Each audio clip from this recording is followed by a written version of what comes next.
नाज़रीन, वॾे वज़ीर मुराद अली शाह चयो आहे त सिंध में इमरान ख़ान खे कंहिं मां ख़तरो आहे त नालो ॿुधाए असां कानूनी कार्रवाई कंदासीं। मुल्क में हिन वक़्तु शदीद मुआशी बहरान आहे। मुआशी बहरान जो सबब पीटीआई हुकूमत आहे। कराची में प्रेस कॉन्फ्रेंस कंदे मुराद अली शाह चयो आहे त गुज़िरियल 3 सालनि दौरान सिंध हुकूमत ऐं वफ़ाक़ में को बि राब्तो न थियो। मुतहदा सां मुआहिदे में अहम जुज़ बल्दियाती चूंडूं आहिनि। असां पाण बल्दियाती चूंडूं कराइण चाहियूं था। इमरान ख़ान घबराए न, पंहिंजी वसियत पब्लिक करे।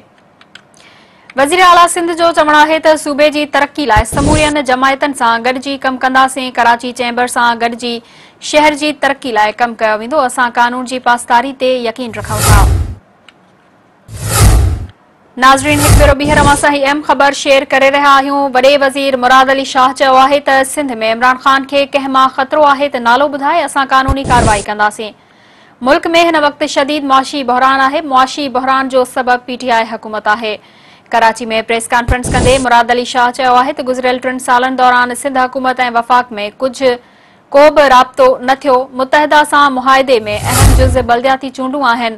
असां पाण बल्दियाती चूंडूं कराइण चाहियूं था। इमरान ख़ान घबराए न, पंहिंजी वसियत पब्लिक करे। वज़ीर आला सिंध जो चवणु आहे त सूबे जी तरक़ी लाइ समूरियनि जमायतुनि सां गॾिजी कमु कंदासीं। कराची चैंबर सां गॾिजी शहर जी तरक़ी लाइ कमु कयो वेंदो। असां कानून जी पासदारी ते यकीन रखूं था।